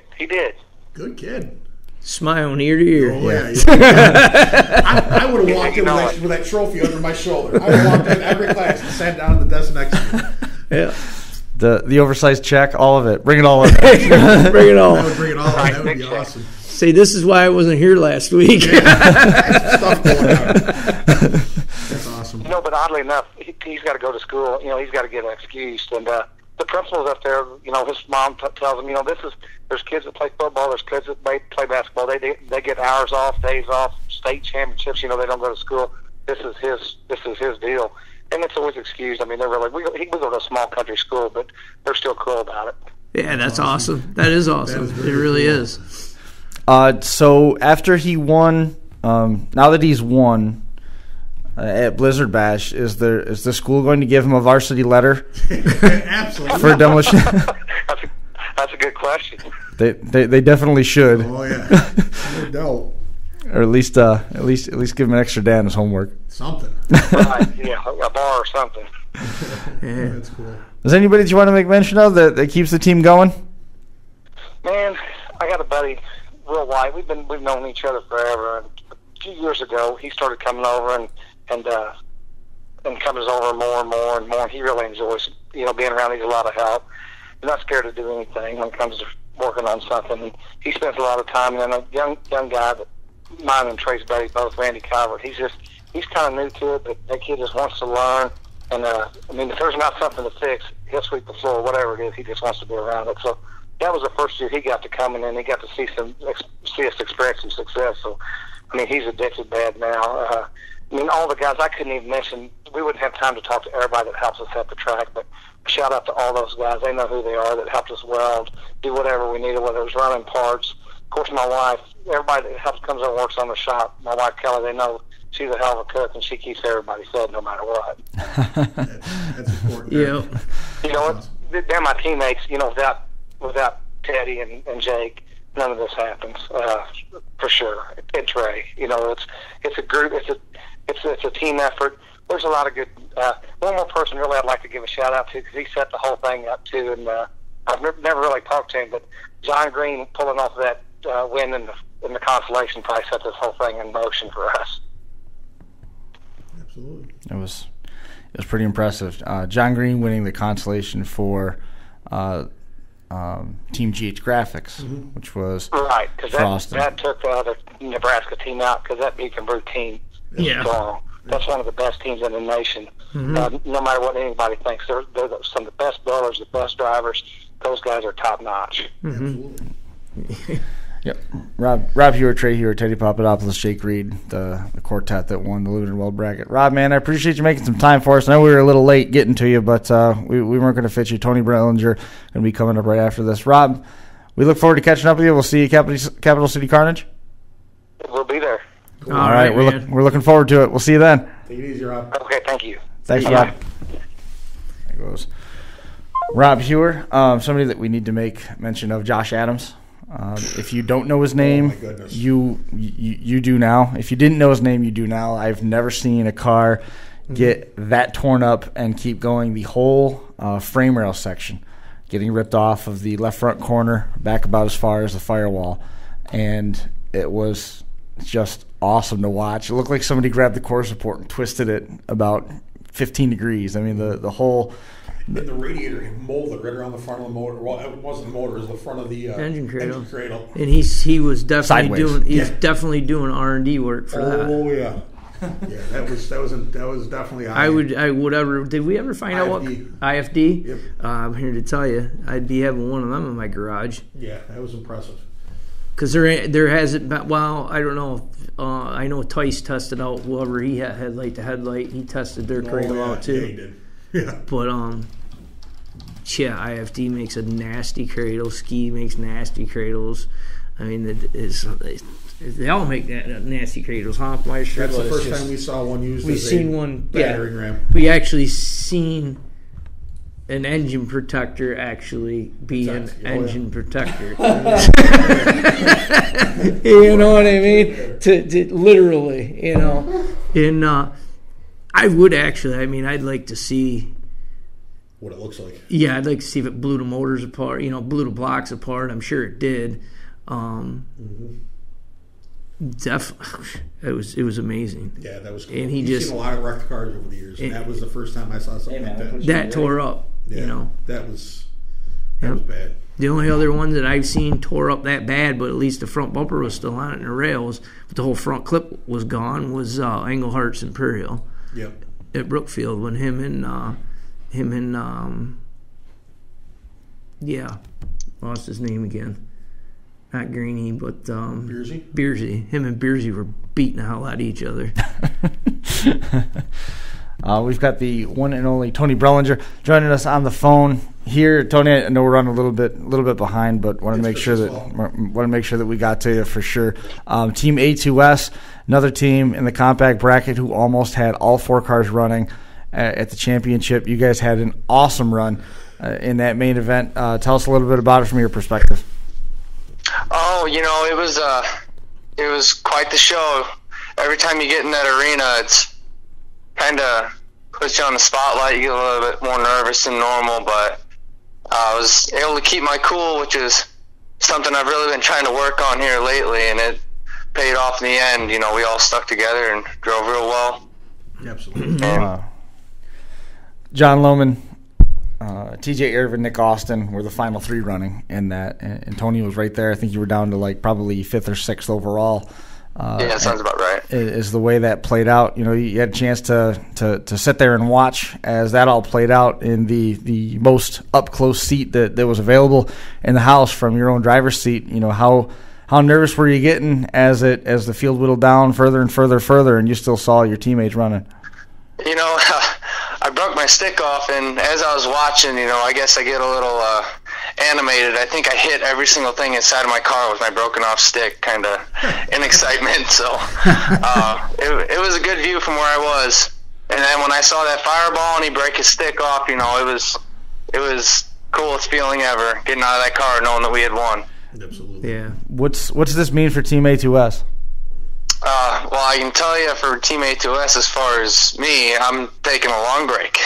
But, I know that a couple guys, all of our cars, I don't think any of them had hardly even bent. I guess we just all made smart shots and put the patch plates in the right places. I know some of them plan on going back for Capital City Carnage. Some of them. Does that mean you're not? No. I just had a nice 36 by 48 shop built at my house, and it needs concrete, electric, insulation, and heat. So I need to take it easy for a little bit and focus on that. Well, as long as look at what you need to be planning is to have that done in time to build your next year's Blizzard Bash car. That sounds like the best plan in the works for you, and just go back to defend the title, man. I was looking the car over, and I'm gonna talk to the people I need to talk to. I might cut the patch plates off that car and just put a tarp on it and save it for next year, not even run it until then again. Run it first round. Yeah. That'd be cool.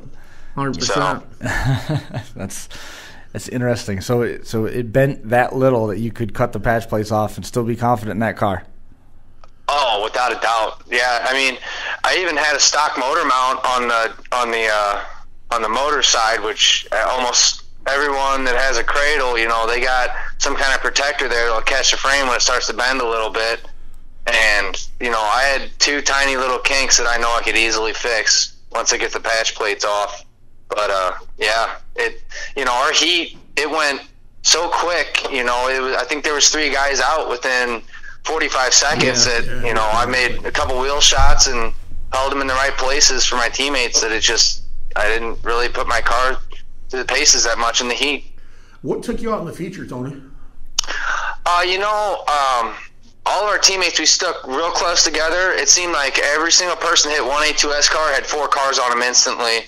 And it was actually Booger and Scott Mulder's car. Scott got sick right at the last minute, and Booger jumped in his car. I don't know if you guys were aware of that. Nope. And, Booger hit TJ, and TJ flagged at me, and every other teammate saw it, and we all started hammering on him pretty good. And it was kind of a dumb move on my part. I kind of came around for a wheel shot on the backside and had my wheel turned, and it caught the sheet metal, and it ripped the AR or the tie rod stud right out of the ball right out of the tie rod end. And it was about 5 seconds after that I broke an axle. Mm-hmm. Wow. Gotcha. Tough break. Nope, that was another one of those driver changes we didn't know about. Yeah. Is what it is. So yeah, Scott was not doing too hot. I saw him not long before the feature, and he didn't look too well. I'm kind of glad he didn't go out there, but I wish him the best. In terms of how that feature started, there was so many cars on the track, and you made a mention of how you guys stuck together. We saw that strategy a couple times through the course of the weekend, where a team will line up all the doors together and just sort of anything that comes close to them, bull them up into the dirt, and then go back to that neutral position where it was easier to play defense than be offensive. Which again, that's a change of pace from what we've seen before at Blizzard Bash. How much discussion went into that, and how hard was it to keep that formation?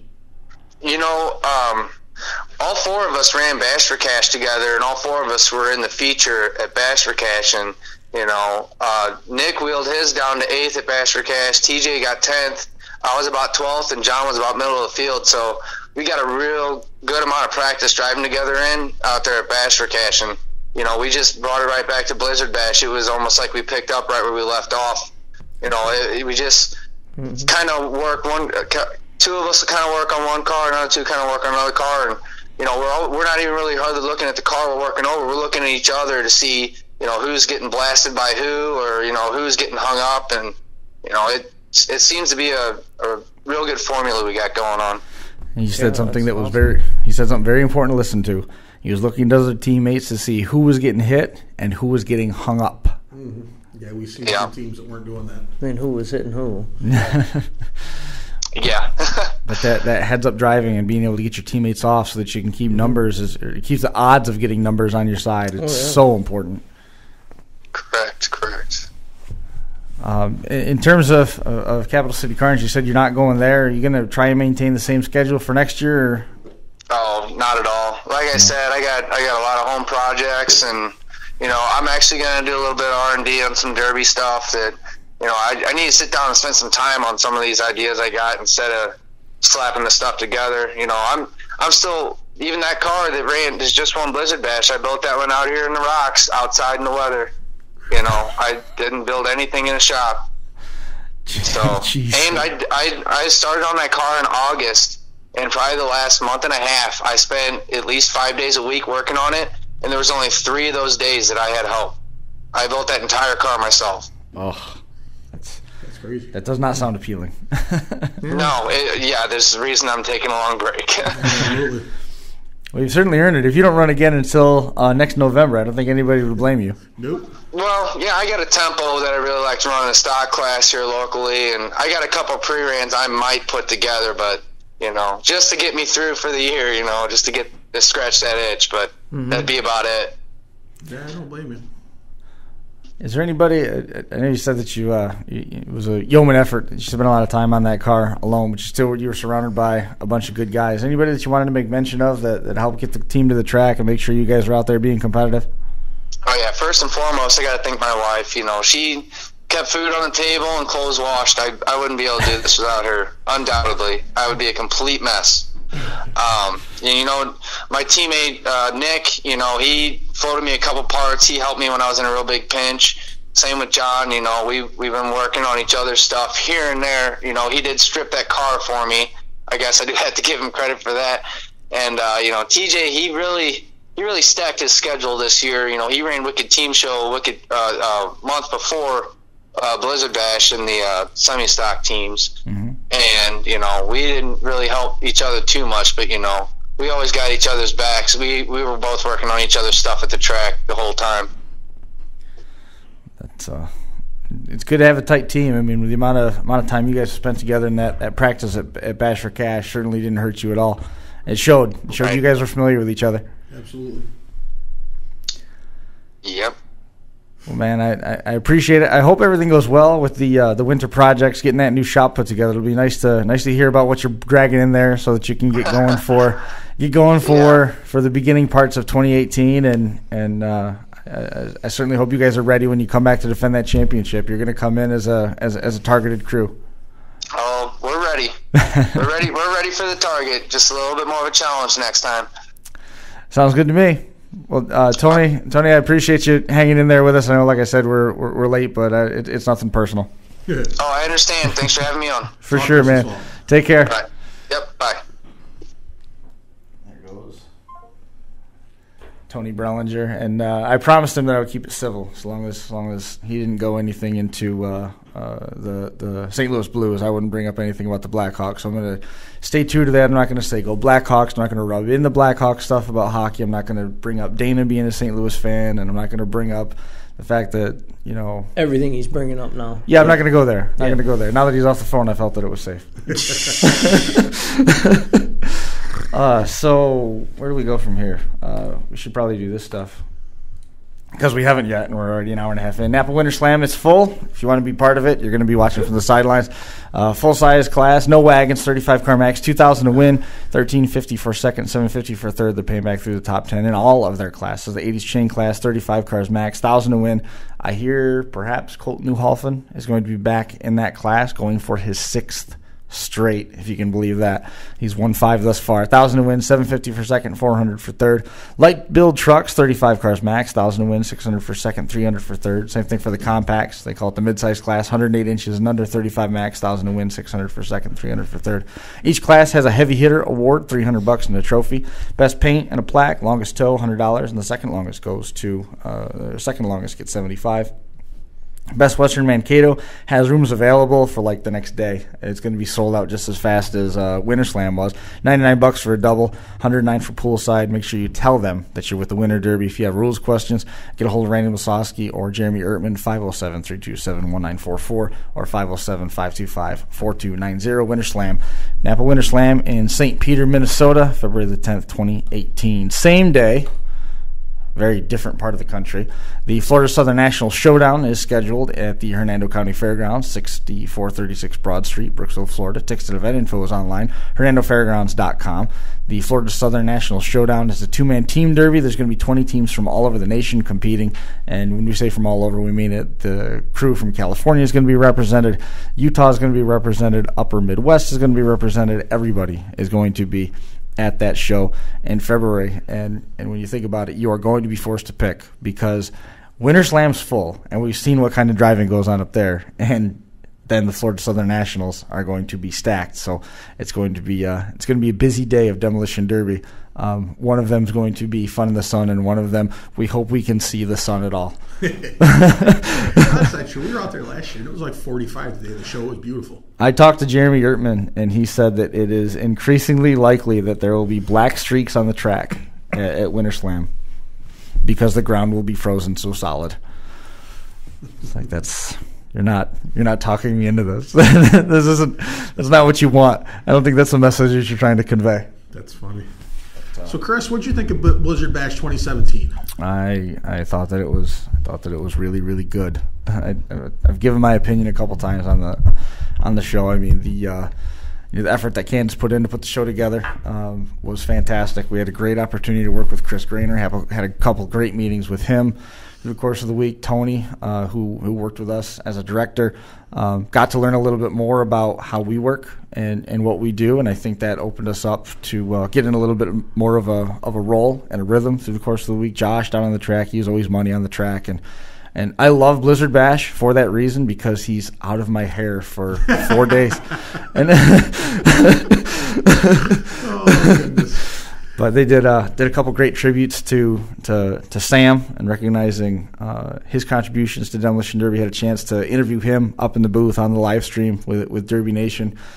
That was a lot of fun, and he said some very complimentary things, and they were sincere, absolutely sincere, which was awesome. We had a chance to talk a little bit after the show, and he reiterated some things that really, really hit home. They meant a lot to hear, and we, again, to reiterate what we said, we appreciate the opportunities that we were given way back when nobody knew who Crash Course was, to come out there and talk on a pay-per-view that people were just starting to warm up to, and now it is a full-scale production, and it's been a phenomenal rise over 5 years, and I'm looking forward to the next chapter of all this and moving forward to work with Smash It. Yeah, I was just going to touch on that.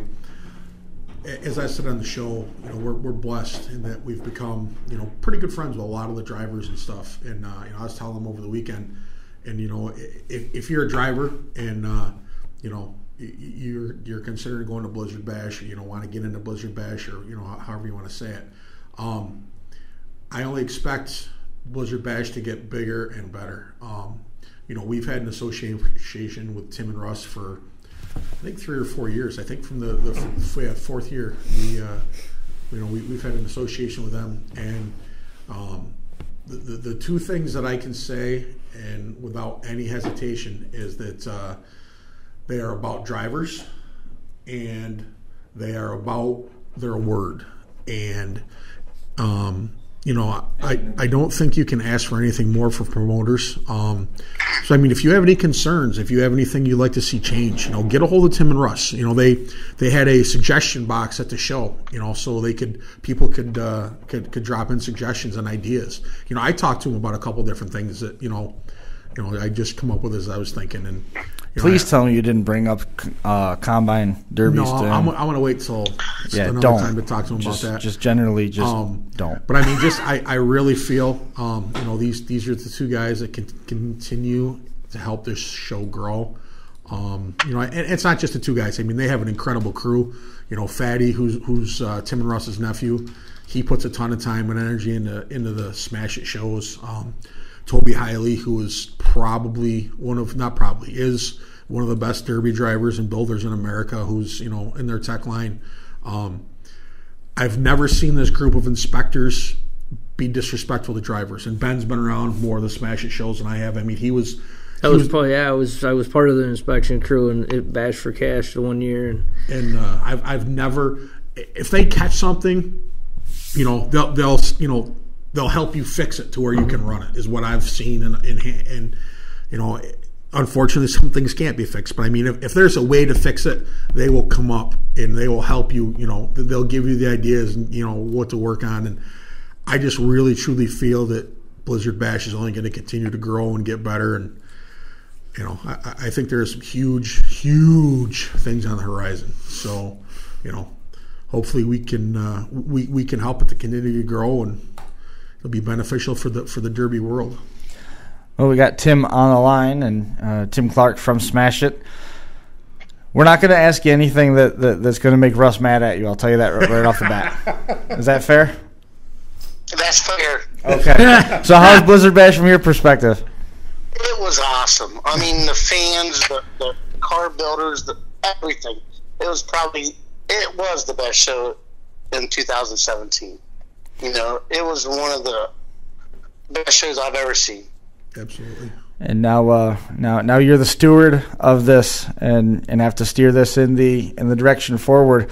How tough of a task is that going to be to keep this at the level that it's at? It's going to be tough. There's no question about that. Sam's got this show at the top notch of everything. Without Sam getting where it was at, it'd be a hard thing. But, I mean, Sam turned it over to us, and I think we can move on, make it even bigger and better. Absolutely. How are you going to continue this upswing of momentum moving into Capital City Carnage, which is only a couple months away? That's scheduled for March 16th and 17th. Well, I mean, you got to have everything. I mean, the top-notch drivers out there, that really makes the show. Mm-hmm. I mean, so the drivers, brings the show to the arena, and we organize everything together. So the drivers out there is unbelievable. Yep. Putting the show on. Mm-hmm. Was there any input that you guys got with drivers that haven't before run at Bash for Cash, expressing any interest in making the trip up now that they've had the chance to meet you guys and see what your inspection processes are like? Yeah, I mean, everybody talked good, about driving from one place to the other, and that was really made us really feel good. And people out that way was real scared. They're setting their ways of their rules out that Mm-hmm. way, and was all scared about we was going to bring Ohio rules out towards Topeka. And I definitely told everybody no rule changes. We're going to clarify a lot of the rules so the drivers can be much happier in the inspection line. Did those drivers at all? Did anybody try and sway how the rules were written so that it would kind of hit on with the thing that Chad was saying earlier in the show, where you've got to make sure that you don't listen to one particular group and change the rules and in turn have an adverse effect? No, out at Blizzard Bash, everybody was pretty much good about the rules, because I asked a lot of people what they thought about the rules, what they liked, what they didn't like, and there was all clarification. Yeah. That was the big talk of everything. And that's what we all need to work on is, so you can read the rule a little better. I mean, of course, you got drivers out there reading between the lines, and they want to read it one way and we read it the next. So we just need to clarify it a lot better so everybody's on the same page. Yeah, well, easiest thing to do with that is team captain from every team. Yep. And actually, me and Russ was talking about that on the way home, that we was going to try to get hold of each team captain and say, hey, how do you want to, clarify it, and, stuff like that, get some feedback from the drivers, and then get feedback from all the officials that we had out there. Mm-hmm. I mean, that's the only thing how it's going to work, is work together to make it even better. Yep. Absolutely. Sure. Yep. That's I don't think anybody's going to disagree with that. Mm-mm. No. If it's one thing that I learned this weekend, communication is the key. Everybody needs to communicate well, and things are only going to get better. I communicated too much because I lost my voice. Well, it's funny. I lost my voice also, so I'm right with you. That's for sure. The main thing I think it's going to be hard to do, but we need to figure it out for the drivers, is try to figure out how to give them more time to work on these cars. Yeah. I mean, they put 5 months in building these cars and coming out to the show, so we gotta try to give them some more time. Mm-hmm. Somehow we have to figure it out. Definitely. But for sure we will. Definitely. Well, the only way to do it is make a 24-hour day into 30. And if I can figure that out, Russ or Tim, I'll sponsor every derby you got because I'll be a billionaire. There's no doubt. I mean, the sacrifice the drivers do for this show and the families of the drivers is unbelievable. I mean, that's for sure. Absolutely. I touched on that earlier. When you get to this level, you truly have to have a love for the sport because, if you can't half-ass it at this show, you've got to be doing it for the love because that's the strongest emotion there is, and that's what you got to do in order to. You got to love this sport to survive. To go through what you have to this week to compete and be there at the end. We touched on it a bunch, and I think we're going to. Hopefully, the way it sounds, do some cool stuff next year at Blizzard Bash. Where I want to try to get a little more, what's the word I'm looking for? Exposure to the crew guys. We were talking about some pretty cool stuff in one of our production meetings, and hopefully we can get a camera out in the pits, and show just 10 or 15 minutes of what all these guys are doing, guys and gals, because I've seen girls, with some ladies working on some cars as well. But to see what they have to do just to get a car back on the track, it's just so from a distance. Yeah. Well, no, I wouldn't be right up close, but it would be cool to just to be able to show what the crews are going through and how hard these guys and gals work, and it was just amazing to be a part of it. Right, for what the drivers do, like you said, to get the cars on the track is unbelievable. I think I can remember 3 or 4 motors getting changed there, probably 5 or 6 transmissions. Yep. And, the way they're building these cars with all these protectors, changing the motor and the transmission in the car in, say, 3 or 4 hours, that's a task. Oh, yeah. You got to have some great guys doing all this stuff, No doubt. Because taking the protectors off all that stuff to take them out and put them back in is, that is no easy process. No, not at all. Not at all. Definitely looking forward to what the future holds. Now, this is your guys' last derby for the season. Are you guys are you ready to kick your feet up on the coffee table and relax for a little while? You've had a pretty busy derby season as well. Yeah, we had a pretty big derby season, but I think there's never a time that you can actually sit down. Now we're actually thinking about what we can make better. And give them back. That's what we want to do. We love this sport. That's why when we had the opportunity to take over Blizzard Bash and Capital Carnage, we jumped on it. We do 45 county fairs throughout the summer in Ohio, and this came along, and I can see some bigger things happen at the demolition derbies in the future. Yep. Absolutely. On that note, and that's all we want to do. Absolutely. It's a hell of a sport. Some people think it's not, but everybody in the Derby family definitely knows it's a sport. It's not no grease monkey running around. It's definitely a major sport out there. It's probably, to me, I think it's bigger than NASCAR myself. So and I want it just to keep growing. Definitely is now. Yeah, absolutely. Yeah. But Tim is looking forward to next year. Saturday night when you were standing there on the floor and looked up, and there wasn't an empty seat or an empty standing spot in that building.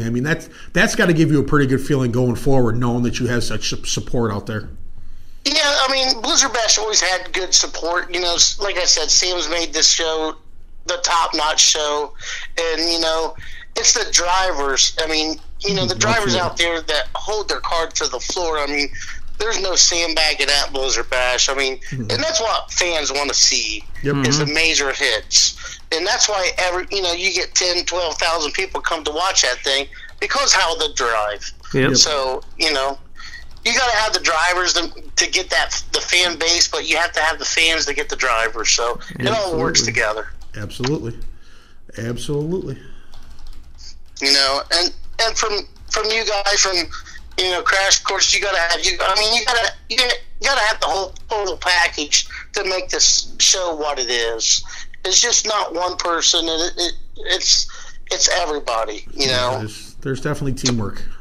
It's definitely, that's why it's a team show.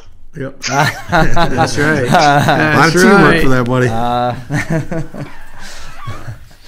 So I can see big things coming along. I mean, and that's what we want to do. I mean, we want to take demolition derbies to the next level.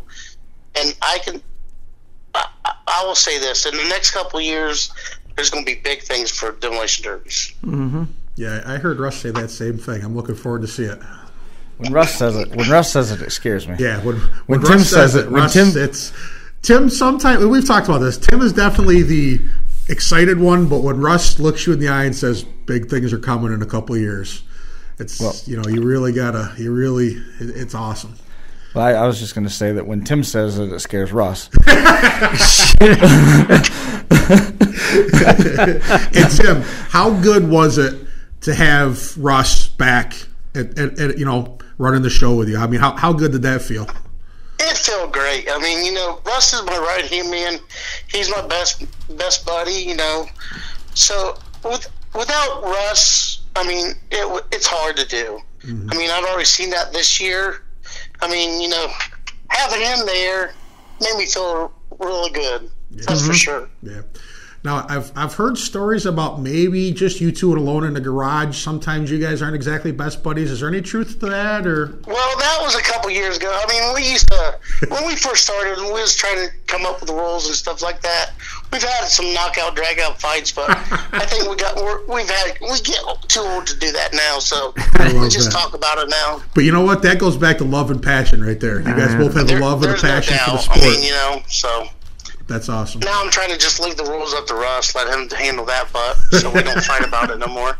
That's awesome. Hey, like I said though, I'm we've had a 4-year relationship with you guys, and you guys have been good to your word on everything with us, and everything you said has come true and held true. So that's when, and that's the thing is, I mean, I know Josh has told you, and I told you. I mean, a lot of drivers have asked us, what you guys are like, and what about you guys, and that's what our response was. They're good to their word and they take care of drivers. And I think that's, I think that's all drivers really look for is honesty, and that you guys, take care of the drivers. And, that's what you guys have built your reputation on. So that's why I feel so good. I mean, I think it's safe to say that this is the best we felt coming out of a Blizzard Bash going forward. I mean, it's just with the future looks really bright, and I just can't wait to see where it goes. I mean, exactly. I mean, everybody, like out there, everybody's scared about the rules. I mean, that's all I heard, and I can honestly say the rules is not changing. They're going to be clarified, but not changing. Mm-hmm. So I like that. That's a big step for everybody, and I trust that probably that same mentality is going to be applied to the rules as we get closer to Capital City Carnage, and make sure that those are as clear as possible as well. Exactly. I mean, and we have to go through, Capital Carnage and see if, I think the Mod World rules is not that bad. The clarification still needs to have some wording in there a little better, but the rules is right on. I mean, look at them at Blizzard Bash. They're the same exact rules, but the cars was built great. Oh yeah, True. Yeah, that was a great class. Yep. Yeah, it was very good. Very good class. Yep. Is there anybody that you wanted to make mention of or recognize that helped make this possible? I know you guys worked close with Sam and Candace on this one, and they welcomed Smash It with open arms. They took a couple minutes to pay tribute to Sam and to introduce you guys to the crowd and help make that transition smooth. Just all the tech people, all the people behind the scenes that, I just want to thank all of them. And, Candace, I just really have to throw a thank you out to her. I mean, I put her into a lot. She did a lot for this whole show. I mean, Russ was sick, throughout the building of the show, and Candace stepped right up in there. So, I mean, we're really happy with her, and we're bringing her back. I mean, she's not going nowhere for the next 20 years, I hope. So, she's a great person. Awesome. And Sam, Sam helped me out as much as possible, and Sam showed me a lot of things. There is a lot of things with Blizzard Bash behind the scenes that, it's a lot different than an outdoor show. So, he helped out great. I mean, both of them, but the tech line, all the techs. I mean, everybody that even from the person that, did, retech to the main techs. I mean, everybody worked their butts off to get everything done. At the end of the week, I don't think one person could walking on that concrete. That's for sure. And you guys, I mean, for what you guys do to the sport, to get everybody recognition out there, if it wasn't for you guys, I mean, the sport probably wouldn't be where it's at. So I appreciate that too. Thank you. Even Ben, he's all right. So does that mean that Josh can come back to Capital City Carnage? Absolutely. Josh is, he stepped up, I think. Josh even stepped up great. And I was very proud of Josh, too. Yeah, Josh is a man. Brian, I don't know about you. I mean, we'll have to think about that a little bit. But, that's cool. At least like I said, what you guys do for the sport is unbelievable. I mean, it helps out so much, and you guys know that. So, I can see just everything growing. Capital City Carnage, Bash for Cash, Blizzard Bash, it'll be even better. It was funny after Josh brought you guys out and introduced you to the crowd. We went over and through one of the breaks, and I was talking to Russ, and he goes, "You know what?" I said, "What's that, bud?" He goes, "For as long as you guys are around, I'm gonna be busting Josh Decker's chops because I don't like being brought out and put on point like that." He's like, "So as long as Josh is around, I'm gonna be busting his chops." And I said, "I think that's a great idea, Russ. I encourage it whenever you can." And I got one of the Russ smiles, so it was cool. But I mean, it was just like I said, it was a great weekend. I went over and talked to Sam and shook his hand and thanked him for what he done for us, and it was I think it was a pretty seamless change, and I just can't wait to see what the future brings. I hope it brings bigger and better things for everybody. Absolutely. So. We're sure looking forward to it. Tim, man, I appreciate you coming on the show and hanging out with us for a little while. We're pushing 2 hours, and I got to get this thing loaded. All right, buddy, we'll let you go. Have a good one, Tim. I appreciate it, Todd. Thanks for coming on. Bye now. It's a long one. And our numbers our viewers haven't really fallen off either, which I was surprised by. Everybody's good. Everybody's tuning in. I like that. So, but that's going to do it for this edition of Crash Course. Got to catch up with all of our winners. I hope we recapped sufficiently Blizzard Bash. We could go for 3 hours. We got a long list of people that we continue to bring through here. But congratulations to all the accomplishments of Ultimate Derby and Sam Williams, and we appreciate the opportunities to be out there and be part of that. The tributes they paid to him were fantastic. All the compliments and comments that the drivers had put out there, and it's something that we won't soon forget the opportunities that we were afforded to come out there and be part of that, and the fact that the show's been left in such good hands to Smash It, that and that they recognize us as valuable to the show, so that we've got that opportunity to continue to be part of the presentations on DerbyNation.tv that are going to be out there at Capital City Carnage and Blizzard Bash, and who knows what points beyond. That is going to do it for this edition. We'll catch up with everybody next week when we're back on our regular Monday night time slot here at the North Park Building at Academy Square at the home headquarters of FingerLakes1.com. We'll see everybody next time.